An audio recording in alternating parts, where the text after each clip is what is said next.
Shalom, shalom, que abuelos bendigan en el nombre de Yeshua. Hoy nos toca Matillá número 14. Vamos ya casi terminando el libro de Matillá, pero un hermano de Venezuela llamado Rafael, un saludo, que abuelo bendiga, resulta que nos hizo darnos cuenta de que nos habíamos saltado el capítulo 14 y no nos habíamos percatado. Ahora, nos va a tocar leerlo y es un capítulo muy importante porque tiene que ver con la muerte de Yahanan Amatbi, de Juan el Bautista. También vamos a ver la multiplicación de los panes y otros tantos comentarios importantes. Dice así el uno: En aquel tiempo Ordos el tetrarca oyó la fama de Yahshua. ¿Quién es Ordos? Bueno, este es Herodes. Su verdadero nombre es Ordos. Ordos en hebreo significa dragón rojo. Herodes no significa nada. Eso es por la mala traducción de los textos y también por estar intentando latinizar las palabras. Eso no se hace, especialmente en lo que es los nombres. Los nombres no se traducen, tienen que quedarse como están porque tienen un significado. Ordo significa dragón rojo. Es más que un nombre, como un título, pienso yo también. Este es el rey de Israel en este momento, o al menos el rey marioneta, como le llamo yo. Dragón rojo hace alusión a Satanás, que es la serpiente, el dragón escarlata y demás. Y de hecho está haciendo el papel de Satanás aquí en esta historia. En el 2 dice así: y dijo a sus criados: Este es Yahanán, el de la Tevilá de Teshua. Se ha levantado de entre los metín, de entre los muertos, y por eso actúa en él estos poderes. En el 3, porque Ordos había prendido a Yahanán y le había encarcelado y metido en la cárcel por causa de Herodías, mujer de Filipos, su hermano. ¿Qué es lo que pasa aquí? Que resulta que Ordos tenía como mujer a una mujer llamada Herodías. Ve, tenemos un nombre griego. ¿Qué significa Herodías? Herodías significa algo así como canto al héroe. En este caso, este nombre sí viene de Grecia o es un nombre romano, a diferencia del nombre hebreo Ordos, que lo traducen como Herodes. No sé por qué, porque no se llamaba Herodes, se llamaba Ordos. Bueno, continuemos con el texto. Dice que era mujer de Filipo, su hermano. O sea, él estaba casado con la mujer de su hermano, en pocas palabras, o estaba acostándose con la mujer de su hermano, lo cual es un pecado de la Torá, que está prohibido. Dice en el 4, porque Yahanán le decía: no te es lícito tenerla de acuerdo a la Torá, de acuerdo a la ley. Entonces Yahanán, que no abolió la ley, y nadie abolió la ley, porque Pablo no puede abolir la ley, y el Mesías dijo que él no iba a abolir la ley ni los profetas, lo leemos en Mateo 5, 17 en adelante, y que grande es el que enseña los mandamientos y los hace, y pequeño, o sea, que no es nada, o no va a tener parte. Pequeño es el que no los enseña y el que no los hace. Así tal cual. Entonces, Yahanán le está diciendo que no te es lícito tenerla de acuerdo a la Torah, de acuerdo a la ley. La ley no se abolió. Si se hubiera abolido, le hubiera dicho: haga lo que quiera, acuéstese hasta con su hermano si quiere. ¿Verdad? Le hubiera dicho, pero no, le está diciendo que no le es lícito. ¿Por qué? Porque la Torah no prohíbe. Vamos al 5. Dice: y Ordos quería matarle, pero temía al pueblo, porque tenían a Yahanán por Naví. De hecho, Yahanán era un Naví, era un profeta. Y Ordos quería matarlo solo porque le dijo eso: no te es lícito tenerla. O sea, lo reprendió como profeta que es. Un hombre súper peligroso, con mucho poder y con el poder de matar a Yahanán. Pero él no quería matarlo porque le daba miedo que el pueblo se rebelara, se levantara y le hiciera un gran alboroto por haber matado a un profeta, porque de hecho era un profeta. Entonces, vamos a continuar con lo que dice en el 6. Dice: pero cuando se celebraba el cumpleaños, vea, los cumpleaños no son bíblicos. Los cumpleaños en la Biblia solo aparecen dos, y en los dos cumpleaños se muere alguien. En el primer cumpleaños es para Faraón, un pagano. Y en el segundo cumpleaños es para Ordos, otro pagano. Y en ambos se muere alguien.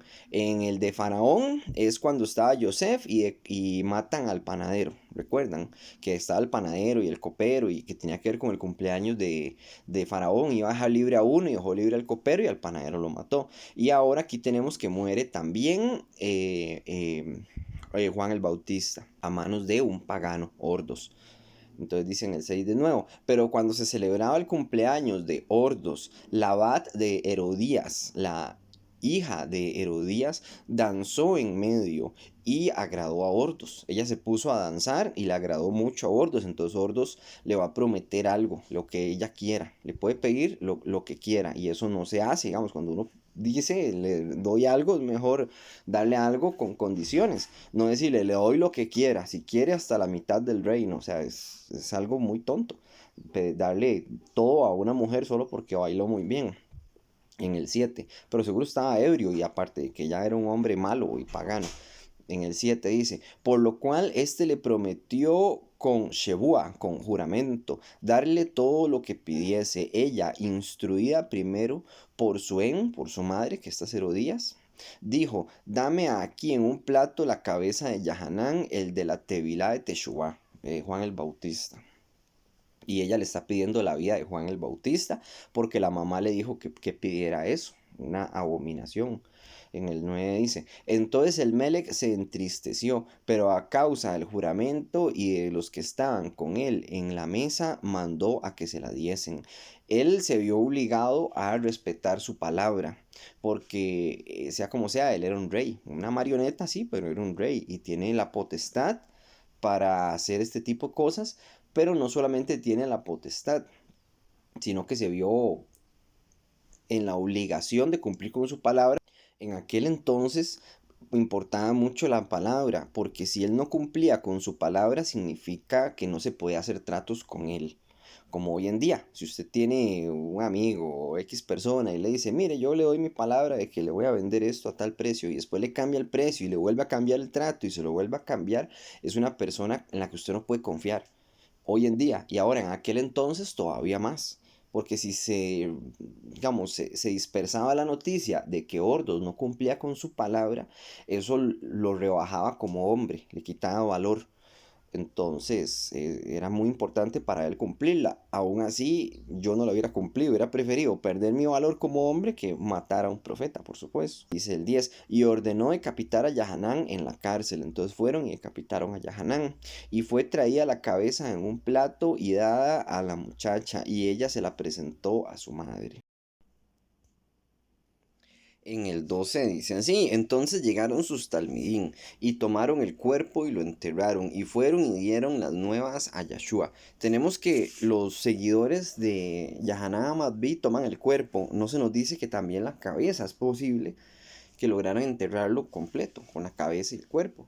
O tal vez no, tal vez se siguió la celebración, el cumpleaños de Ordos y estaba ahí la cabeza en medio de la comida y de la fiesta y de la música como un trofeo, no lo sé. Es posible que tal vez sí lograran enterrar el cuerpo. Y cuando enterraron todo el cuerpo fueron y le dijeron a Yahshua lo que había sucedido. En el 13 dice, oyéndolo Yahshua se apartó de allí en una barca a un lugar desierto y apartado, y cuando la gente lo oyó le siguió a pie desde las ciudades. Ok, Yahshua se está probablemente sintiendo triste, no lo dice el texto, pero yo me lo imagino, y se aparta. Dice que se aparta de allí a un lugar desierto, probablemente a lamentar la muerte de Yahanan Madbi. Y también algo muy importante es que él al apartarse y la gente al oír eso lo siguen, o sea, no le dieron ese espacio. Hay que recordar que Yahanan Madbi no solamente es un profeta muy importante, tal vez el más grande de la Biblia, porque así tal cual lo dice Yahshua, que Yahanan Madbi es el profeta más grande que hay, sino que también, aparte de ser amigo de él, era su primo de sangre, porque él era primo, eran familia, literalmente. Aún así, Yahshua es más grande que esos lazos familiares y que cualquier otra cosa, porque él es de Yahweh mismo. Pero hay que entender que, bien ni mal, seguía siendo su primo. 14. Y saliendo Yahshua, vio una gran multitud y tuvo Rahamín, Shamayín de ellos, tuvo misericordia de los cielos de ellos porque ellos venían a buscarle a pesar de que él estaba afligido en ese momento.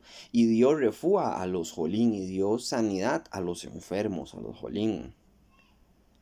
Dice el 15, cuando anochecía se acercaron a él sus talmidín, o sea, los 12, diciendo, el lugar es desierto y la hora ya pasada. Despide a la multitud para que vayan por las aldeas y compren de comer. O sea, los mismos 12 le están diciendo que se vayan porque ya es tarde y necesitan ir a comer y que vayan y compren comida. Este texto lo vamos a leer, pero recuerden que ya tenemos un estudio más largo, o sea, lo voy a explicar muy por encima, pero ese estudio más largo tiene otros paralelismos que sería bueno que lo vean por si quieren verlo y profundizar un poco más sobre la multiplicación de la comida, de los panes. En el 16, Yahshua les dijo, no tienen necesidad de irse, dadles vosotros de comer. Yahshua les está diciendo, ustedes tienen que darles de comer a todos ellos. En el 17, y ellos dijeron, no tenemos aquí sino Hamesh, 5 panes y 2 peces. El 18, él les dijo, traédmelo acá. Ok, le van a dar 5 panes y 2 peces, que en un total suman 7. 5 más los 2 peces es un 7, y el 7 ustedes saben qué significa, que es número de descanso, número bíblico. Dice en el 19, entonces mandó a la gente recostarse sobre la hierba y tomando los Hamesh, Kiriot, Lehem, tomando los panes, los 5 panes, y los Shanei, Dagim, los 2 peces, y elevando los ojos a los Shamayim, a los cielos, pronunció una verejá, pronunció una bendición. Entonces Yahshua tomó los panes, los peces, miró al cielo y pronunció una bendición. Dice, y partió y dio los panes a los talmidín y los talmidín a la multitud. Usted no puede repartir 5 panes a una multitud de miles, porque aquí, según lo que leemos, eran muchísimos los que estaban presentes. Pero tenemos que sucede un milagro. Los milagros son cosas sobrenaturales. Cuando alguien le diga, ¿cómo hizo Dios el cielo y la tierra? ¿Cómo lo hizo? Es un milagro. ¿Cómo hace Dios que llueva? Es un milagro. ¿Cómo hace Yahshua para multiplicar los panes y los peces? Es un milagro. ¿Cómo vamos a revivir de los muertos? Si ya uno muerto está muerto, ya no puede revivir. Ya se murió, ya se acabó. ¿En qué cuerpo va a estar uno? ¿Y qué va a pasar con el alma y todo ese asunto? Bueno, eso es un milagro. El mar no se puede dividir. Usted vaya al mar, levante los brazos, ore si quiere y el mar no se va a dividir, excepto que Yahweh haga un milagro. Entonces así se dividió el mar y pasó Israel por el Yansuf, por el mar de los juncos, que se le conoce como el mar rojo, pero realmente es el mar de los juncos, la palabra correcta, en la zona en la que ellos pasaron. Y bueno, el punto es que esto es un milagro, esto no puede suceder lógicamente hablando. De todas formas, lógicamente hablando, nosotros no deberíamos ni siquiera existir. Somos demasiado complejos. El cuerpo humano es muy complejo, ya se los he dicho muchas veces. Las células son súper complejas, las bacterias, el aire, el agua, cómo funciona el planeta Tierra, cómo se regenera a sí mismo, cómo un árbol da fruto y el fruto da semilla y la semilla vuelve a dar otro árbol y así se multiplica y aquí estamos y hay variedad de frutos, de comida, de animales, de tipos de plantas, de cosas que ni siquiera se han descubierto. El mundo es muy vasto, está lleno de muchas cosas y es muy grande, no somos una casualidad. Somos algo complejo, somos un milagro. Por eso le llaman el milagro de la vida. Y aquí tenemos que Yahshua está haciendo un milagro con 5 panes y 2 peces. Y le va a dar una multitud muy grande. Y les va a sobrar. Eso es lo más asombroso. En el 20, y comieron todos y se saciaron y recogieron lo que sobró de los pedazos. ¿Cómo va a sobrar? O sea, no puede sobrar si solo son 5 panes y 2 peces. Dice, y sobró de los pedazos Shenei Ashar, 12 cestas llenas. ¿Por qué sobraron 12 cestas llenas? ¿Qué significa el 12? El 12 significa Israel. Por eso sobraron 12 cestas llenas.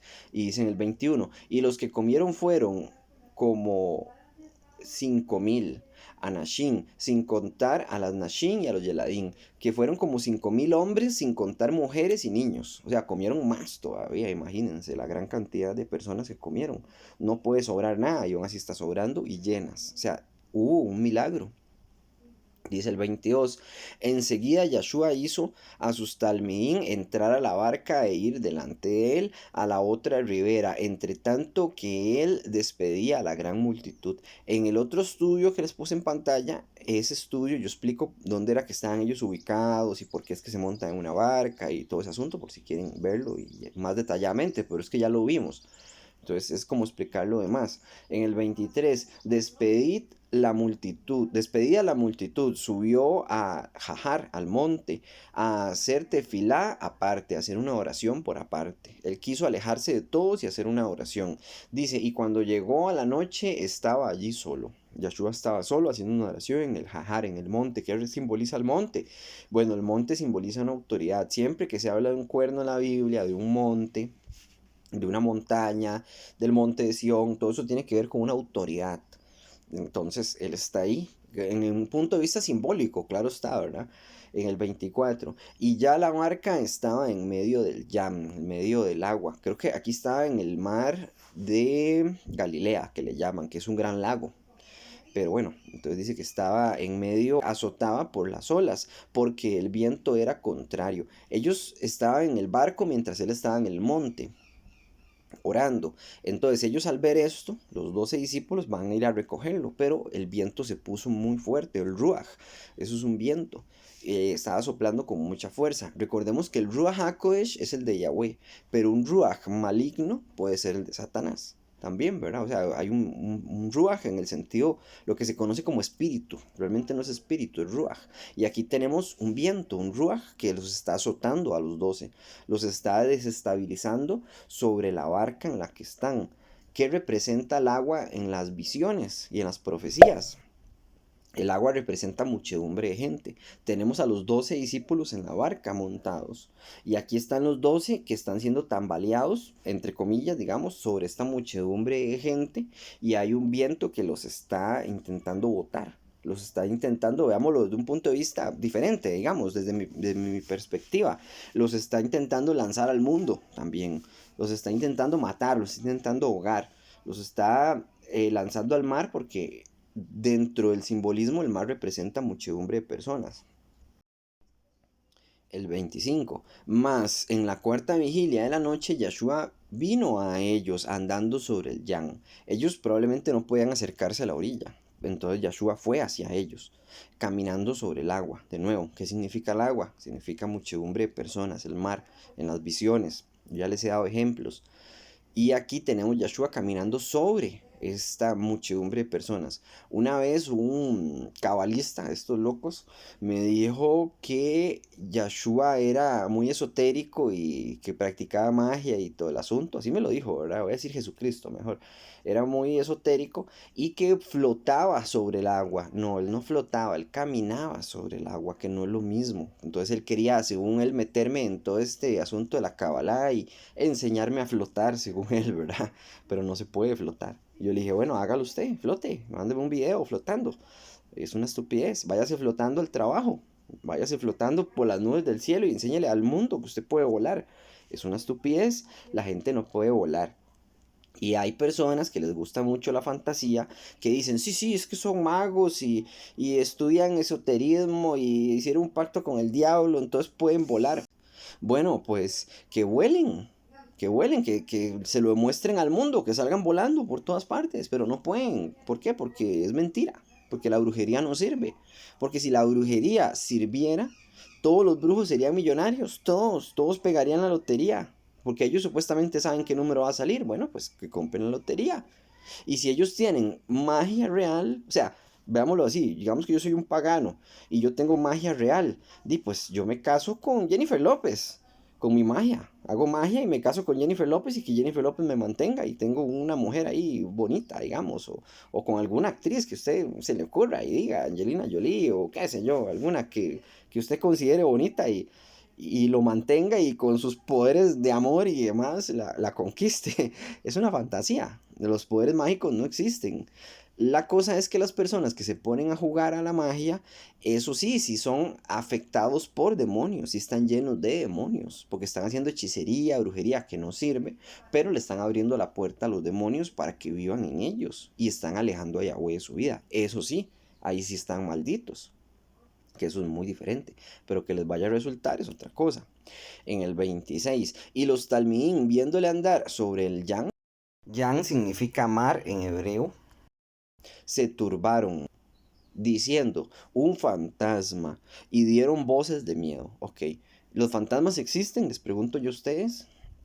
¿Qué es un fantasma? Un fantasma es una persona que se murió, que anda rondando por todas partes, su espíritu anda rondando por todas partes y molestando a todas las demás personas con las que se encuentra, asustándolos y demás. Bueno, para que exista un fantasma significa que ese espíritu, ¿verdad? Perdón, esa alma, no espíritu, esa alma tendría que ser libre, o sea, Yahweh mandó a que cuando una persona muera, el alma descansa, se desconecta. Entonces Yahweh tendría que estar haciendo mal su trabajo y dejar que las personas, que ciertas personas, ciertas almas anden por ahí vagando, haciendo lo que quieran.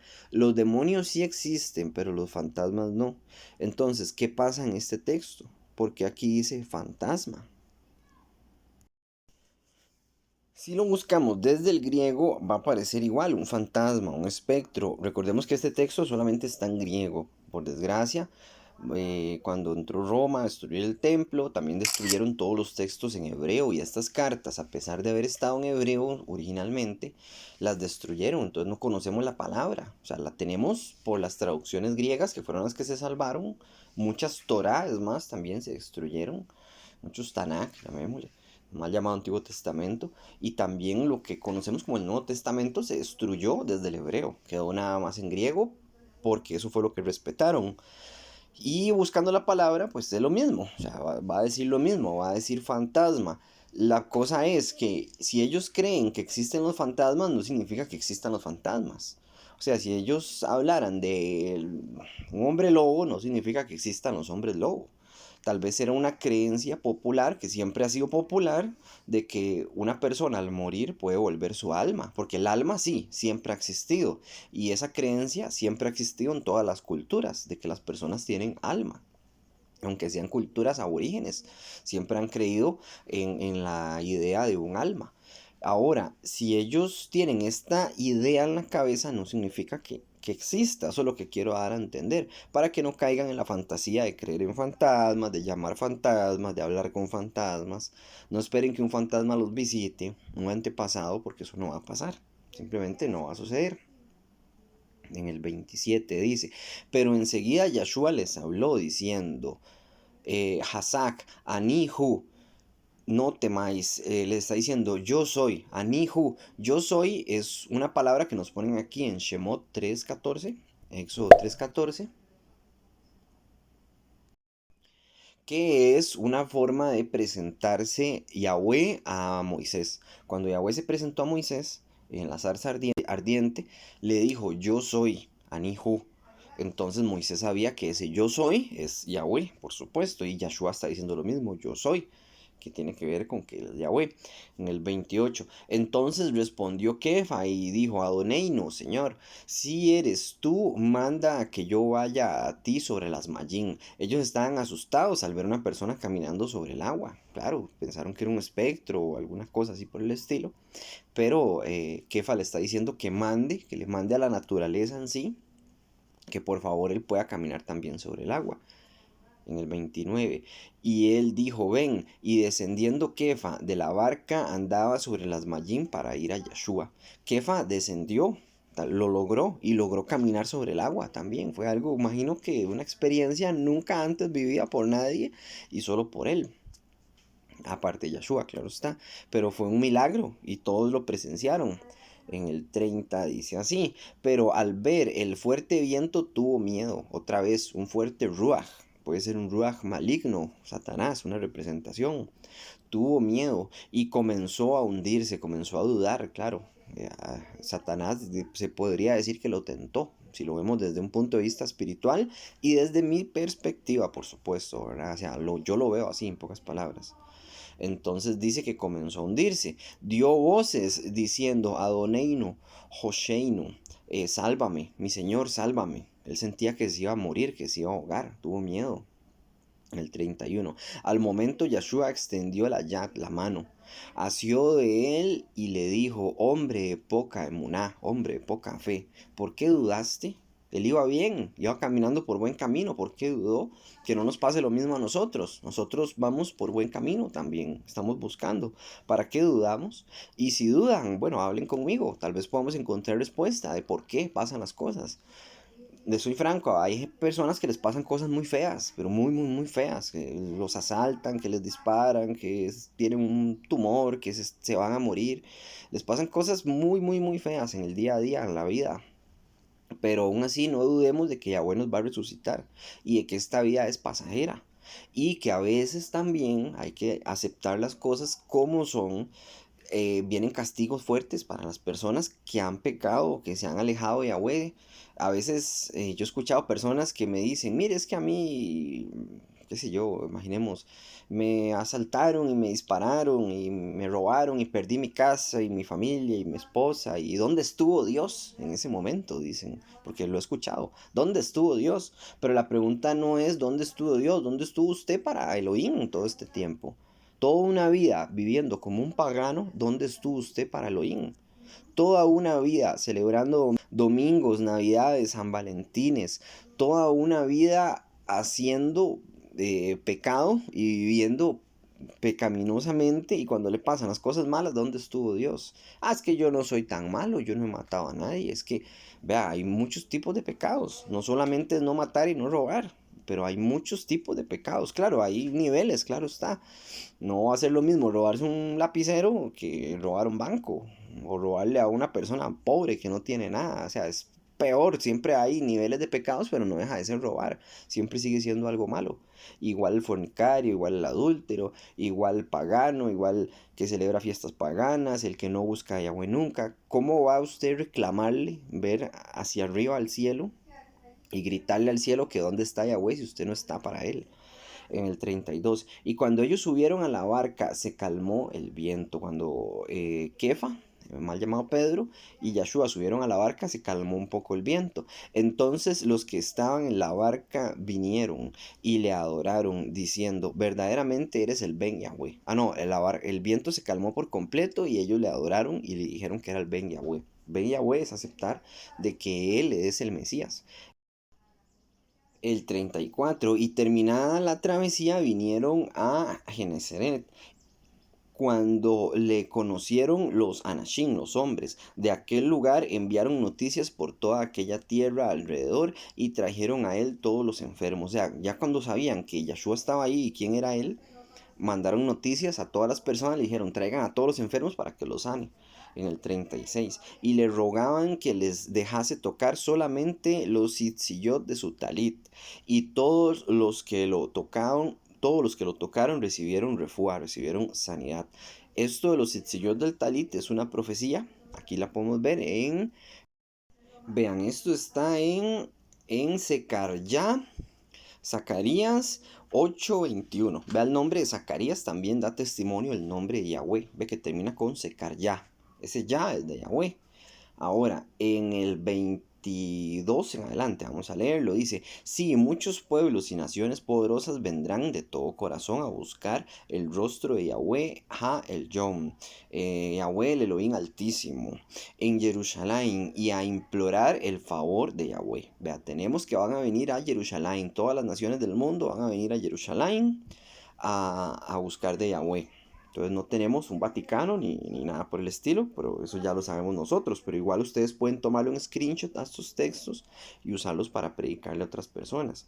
Dice en el 23, Yahweh el Young dice, cuando este tiempo venga, mi palabra será cumplida. Si 10 hombres de 10 idiomas de las naciones se agarraran al manto de un judío y dirán, iremos contigo porque hemos oído que Yahweh está contigo. ¿De cuál judío están hablando? Están hablando de un judío, no de muchos judíos, ¿verdad? O sea, de un judío, de uno de la tribu de Yahudá, se refieren a Yahshua. Esta profecía está hablando de Yahshua porque Yahshua viene de la tribu de Yahudá.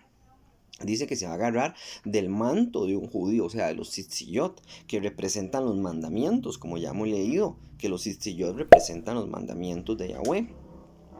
Y dice que 10 hombres, se refiere a las 10 tribus de Israel que están dispersas por todas las naciones del mundo. Entonces, a esto se refiere esta profecía. Y esto es lo que tenemos aquí al leer Mateo. Vean, leámoslo de nuevo, el 36 dice, y le rogaban que les dejase tocar solamente los tzitzillot de su talit. Usted va a encontrar en Biblia cristiana otro término, ya lo vamos a buscar. Dice, y todos los que lo tocaron recibieron refúa.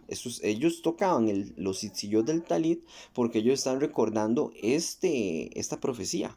Y también la mujer que tenía 12 años con flujo, recuerdan, 12, que representa las 12 tribus de Israel. Ella también se agarró de los itzillot del talit. Vean, vamos a leer los de Biblia cristiana, que dice el 36, dice, y le rogaban que les dejase tocar solamente el borde de su manto. En el borde del manto es donde están los tzitzit, donde deben de estar. Hay gente que se lo pone en los pantalones, que no digo que sea algo malo, pero no va ahí, o sea, va en el talit, uno tiene que ponerse un talit. Si quiere hacer un mandamiento, hágalo, y pues bien, ¿verdad? Póngase el talit y póngale los tzitzit al talit y lo anda así. Dice, y todos los que lo tocaron quedaron sanos. Así es como lo traducen en Biblia Reina Valera, una Biblia cristiana, llamémosle, por si alguien también les pregunta. Usted le toma un screenshot a los textos, no hasta pantalla, sino el texto bien tomado para que diga dónde está, que Mateo 14:36, ¿verdad? Para que ustedes lo tengan bien anotadito y lo ponen en carpetas. Y así ustedes le muestran a la gente. Vean, voy a mostrar lo que tengo yo. Vean, voy a mostrarle para que ustedes entiendan. Un ejemplo, ustedes van a tener esto en el celular para que ustedes también puedan estudiar y acordarse dónde están los textos. Aquí yo tengo una carpeta que dice salvo Israel. O sea, Yahweh está salvando a Israel, en pocas palabras. Entonces yo toco aquí y aquí tengo varios textos que a mí me sirven para yo leer y decir a quién va a salvar Israel. A quién va a salvar Yahweh, que va a ser a Israel, que Apocalipsis, que etcétera, y los subrayo, y aquí yo me meto y puedo ver cómo está subrayado, ¿lo ven? Apocalipsis 21 y a quién salva, a Israel, ok. Entonces yo me devuelvo y aquí tengo nuevo pacto, entonces tengo texto sobre el nuevo pacto. Simbología, aquí sería simbología satánica, que tiene que ver con el Vaticano, de toda la simbología, que dónde están los textos, a qué se refiere, que, etcétera, ¿verdad? Simbología solar. Que si el templo es malo, porque hoy en día la gente dice que el templo es malo, por supuesto que no es malo, ¿verdad? Si estuviera el templo sería algo bueno. Manejado por gente mala, sí, pero sería algo bueno y el templo no es malo y el templo lo diseñó Yahweh, ya tenemos un estudio sobre el templo, etc. Venganza, cuando Yahweh habla de la venganza, que Él va a vengar, que si uno se puede vengar o no, entonces aquí hay diferentes tipos de temas de conversación. Ve el rapto en la primera trompeta, y no, no es en la primera trompeta, y tengo textos que lo demuestran. Que la comida, que el arca de Noé, que si los nefilim existen o no existen. Entonces, todas estas cosas yo las tengo ahí. Y si alguien a mí me pregunta, entonces yo voy, busco la carpeta y toco. Que si se abolió la ley, yo tengo una carpeta que dice si se abolió la ley o no. No se abolió. Y tengo varios textos. Entonces, eso se los dejo a ustedes como tarea para que ustedes también lo hagan y lo tengan en su celular y así ustedes le prediquen a otros. Y bueno, ya con eso terminamos el texto de Mateo 14. Que abuelos bendigan el nombre de Yahshua. Shalom, Urahot, paz y bendiciones.